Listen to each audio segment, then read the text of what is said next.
Welcome to Dare a New Belief, a place to discover what is possible for your life after the loss of a loved one, and where you will find inspiration, insight, support, and love, and hopefully a bit of laughter to help you through your day.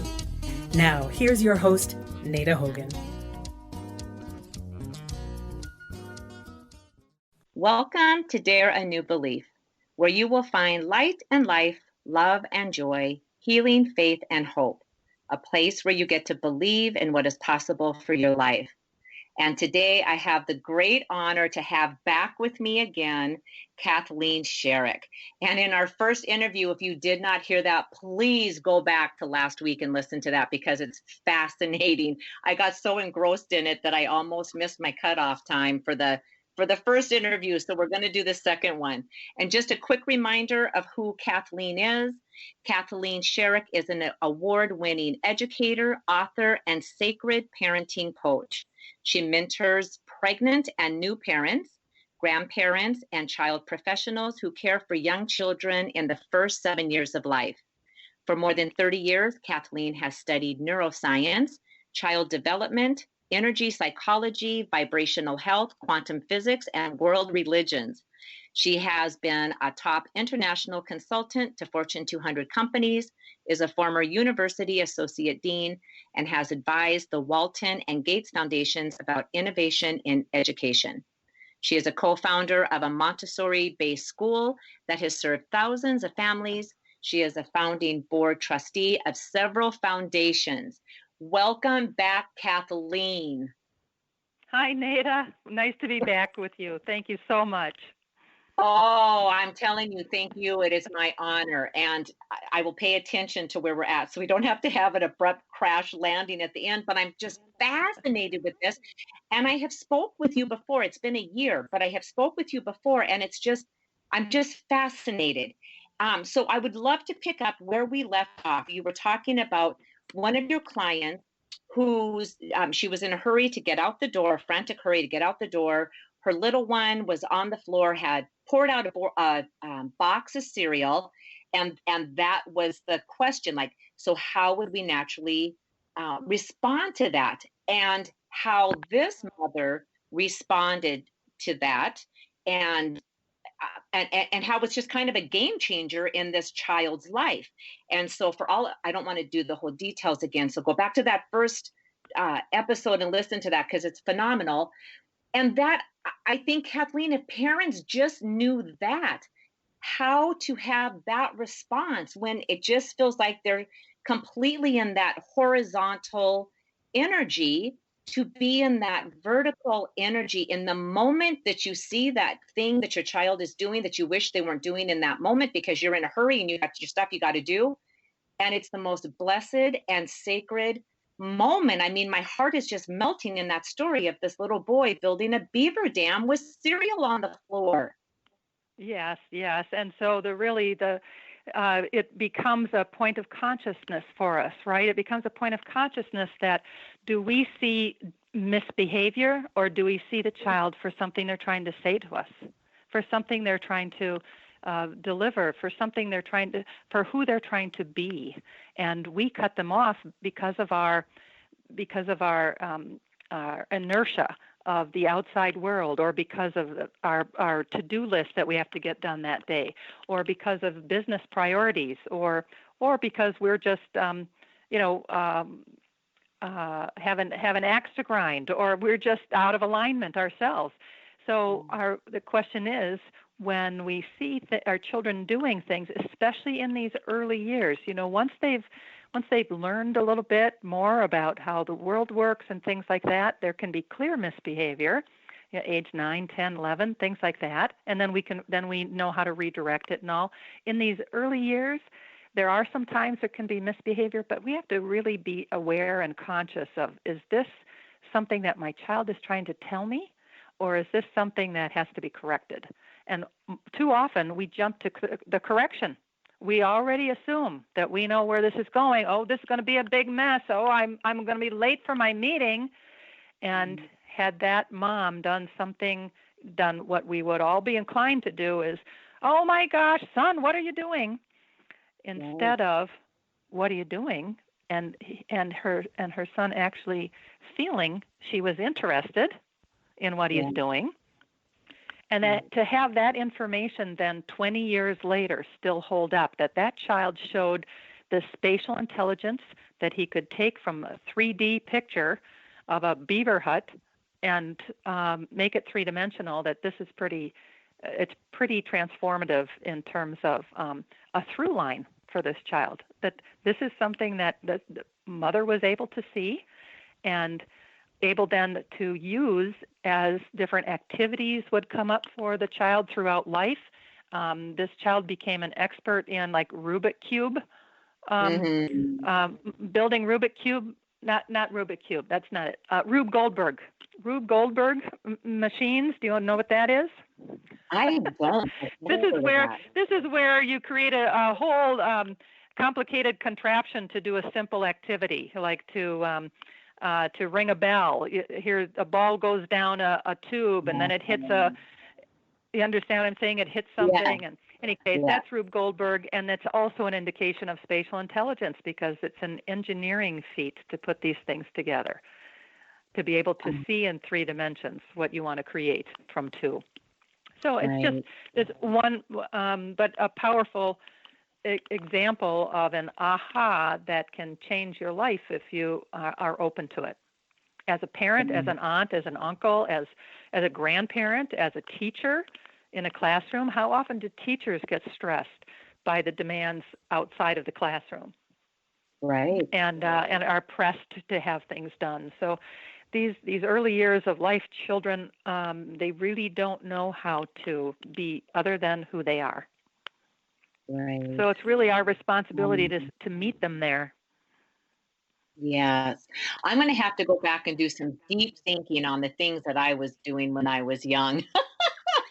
Because I grew up in a very typical household where kids were to be seen and not heard. And, you don't, if there was company that came in, you could be in the living room, but you were not, nobody should know that you are there. You should just be fairly invisible. And it's amazing. It's amazing what we do to our children and culturally how we pass that down.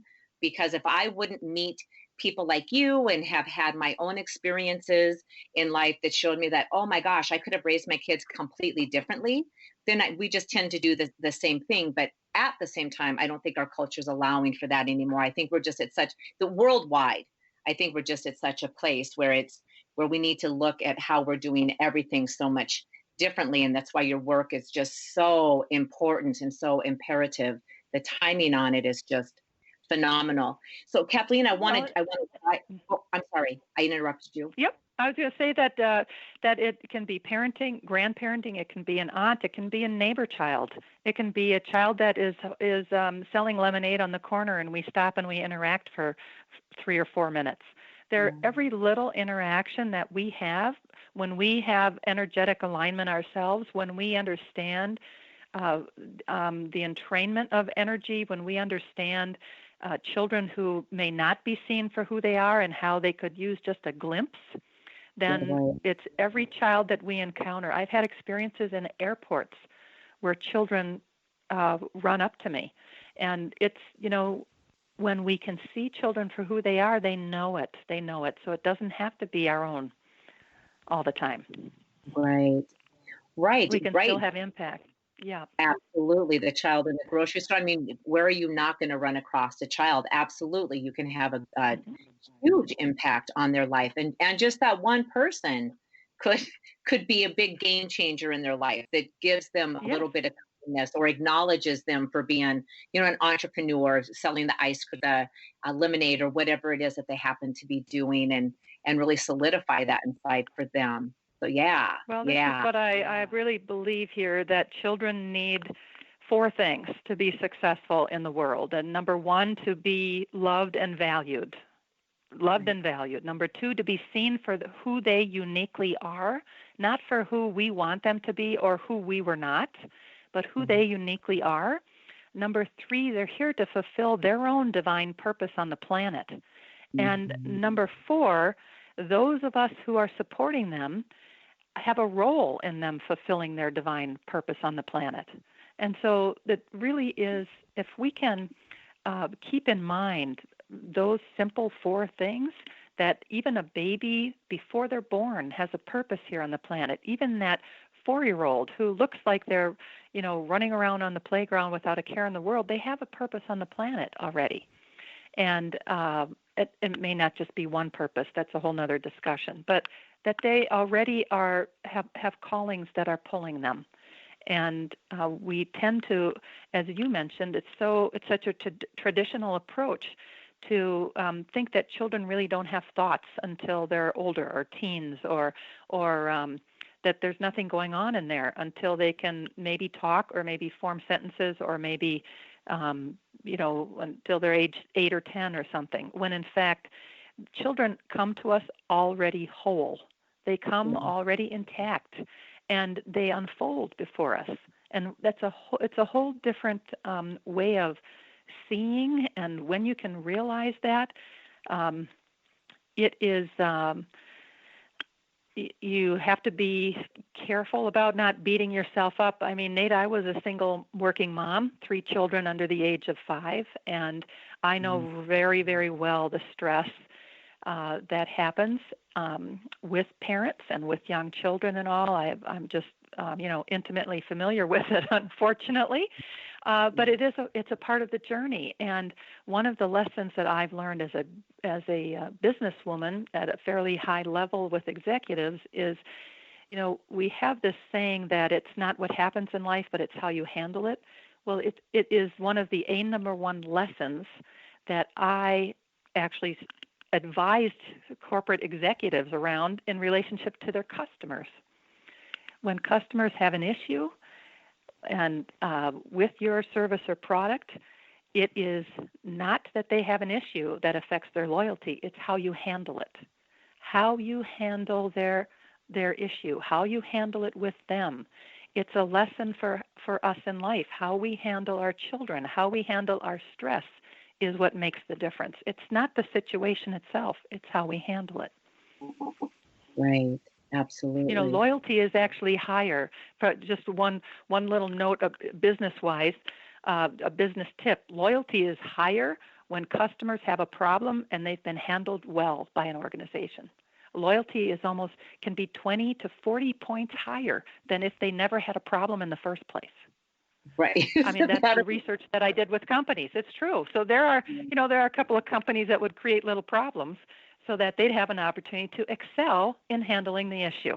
But that's a different discussion. But the lesson is really that how we handle things is what matters. So the more we can be in that vertical alignment we talked about last week, the better we are able to show up as who we really are, so the child can be themselves, because they know when we're being inauthentic, especially in these early years. Oftentimes if they're crying, they may not be crying. They may be crying because we're out of alignment. So. I never even thought of that. Well, they have biological things, of course, but certainly if we bring our own stress home and we go right into making dinner, and now we're putting all that stress energy into the dinner we're making, and now we sit down at the table and we eat with them, but we're, let's eat and let's go. We've got somewhere else to be. Even in early ages, there's so many activities for young children. That stressful energy, again, through research with the Heart Math Institute and others, is directly palpable. Children not only feel it, they become it. So, the whole notion of entrainment is an energetic concept that we know that we can see biologically. I don't know if you had roommates ever, like in college or anything, but it's a known fact that women who live together often menstruate at the same time, right. And that's an entrainment. It's an entrainment of energies. And it's that similar concept with the 8 feet around us that we can emotionally affect others depending on where we are emotionally. Right. So many years ago, Candace Pert, who Dr. Candace Pert wrote a book called Molecules of Emotion, that our Right. emotions are actually located in our cells of our body. So Neuropeptides. why would we think children would not know that? Of course they know it, and they feel it. Their senses are on high alert, and when we can cultivate our own senses to be more discerning of that subtlety, those are the nuances that really honor our children and develop these deep relationships that connect with their purpose and ours here too. Right. And even when you said just cooking dinner, because for me, I had an experience of this where there was a woman who is kind of a mediocre cook. There's not anything special about what she makes, but the food that she makes, she sings over it and she blesses the food as she's cooking and singing. And that food, it doesn't I matter love if it. it's macaroni and cheese. There is a Yeah. taste in that food. And when you were saying that palpable energy, and I was trying to think, wait a second, you know what? I mean, it's even when you walk into the house and you're shoving those emotions down from whatever happened at work, you can't, right? Because that energy, it's going to radiate out, and actually it's probably going to radiate out even a little bit further, because now it's a pressure cooker, because you push Yeah. those emotions down and you're trying to fake your way through it. And those little ones are just wise beyond anything that we can imagine as adults, because they pick up on all of that energy that they're being presented with, and it's just natural for them to know that, to Yeah. know how a person is feeling. I love that. I love that, singing over the food. It really is. It's a beautiful visual. It's really a beautiful metaphor for how to ideally kind of go about life. Now we know there's ideal, and then there's how it can really happen. But if we keep the ideal in mind, it's so much easier to get there. It's so much easier to get there. And children don't have to think about what kind of energy mom or dad is in these early years. They just their energy bodies are permeable. They just absorb it. There is such a thing as children being sponges, and it's not only sponges like mentally or with brain development, it's sponges energetically. And that's what we have to be aware of, is that we are energetic beings. We literally are the atoms of our body. And when we have emotions that have shown to be carried in the atoms of our body, that being aware and conscious of this helps us to bring to the best of our ability, bring our best selves to our children. Absolutely. Yeah. And when we can't, we need the tools, right? Right, Nada? You help people do that. When we can't bring our best, we need tools to shed or work through or get to the other side of those blockages and those hindrances that are in our way of our own resolution of our own psychology. Right. Right. And even when you just said that there's an ideal way to do this, and then there's the way that we tend to fall back and just to do it from Yeah. how we've done it in the past.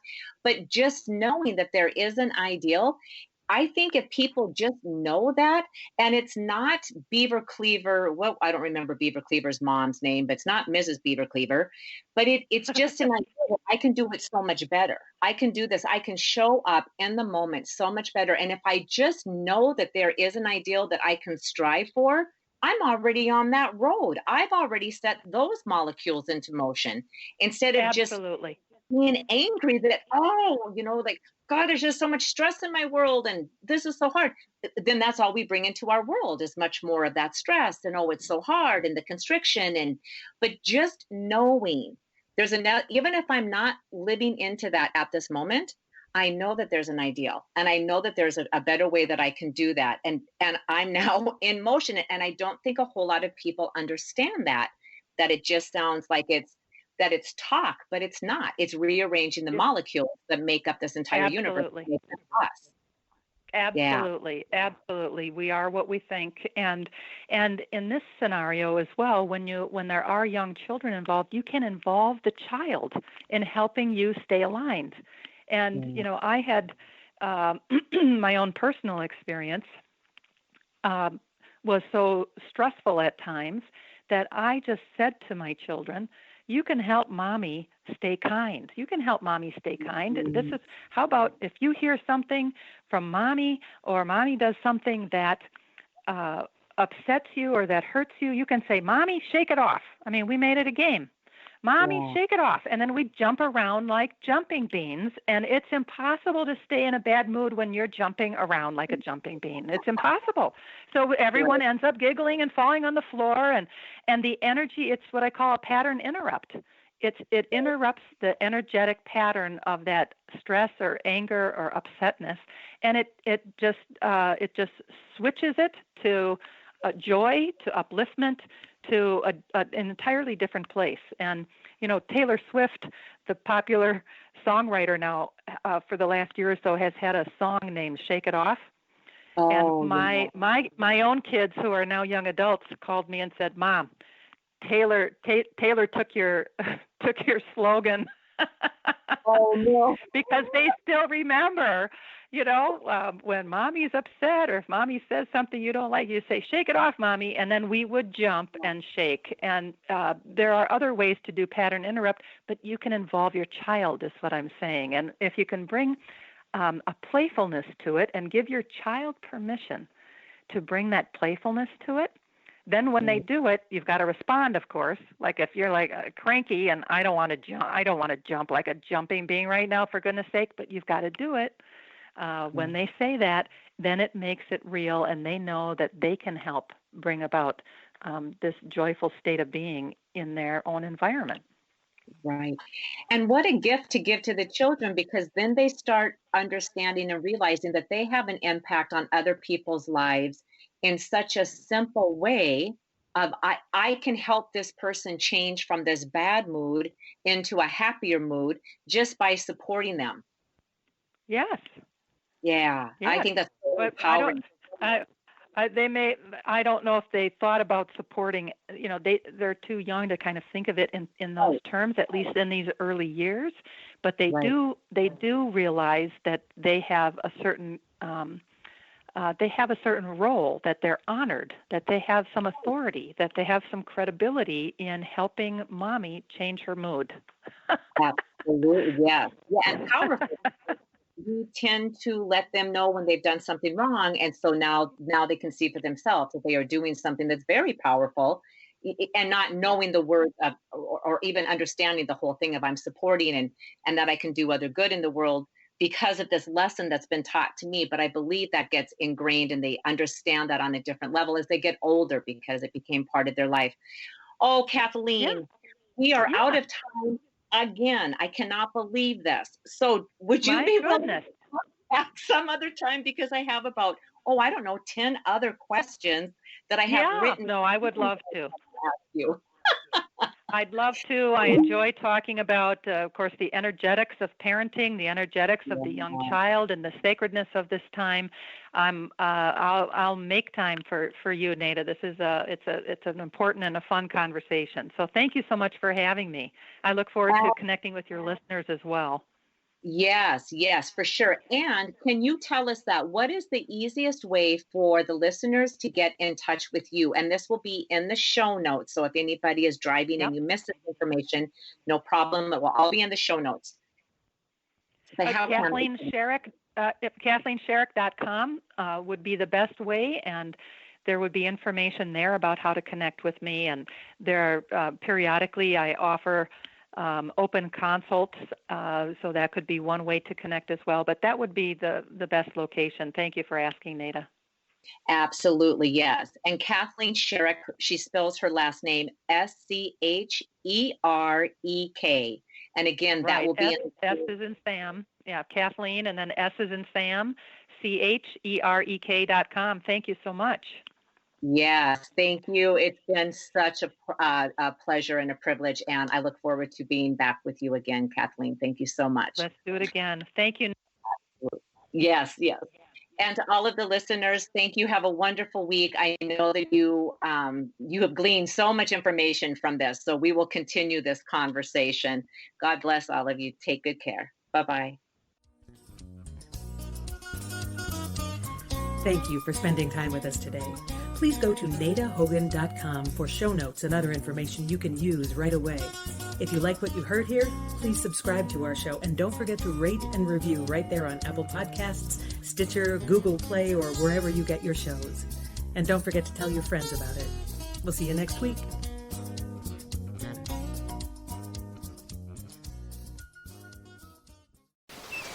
I now pronounce you husband and wife. You may kiss the bride. Time to throw the birdseed. Watch out for the seagulls! Oh, my head! Are you okay? United Healthcare helps connect you to care whenever you need it. Like video chatting with a doctor right from your phone. So I don't need stitches? Nope, just put some antibiotic cream on it. Great, thank you, doctor. United Healthcare. Health plan benefits may vary.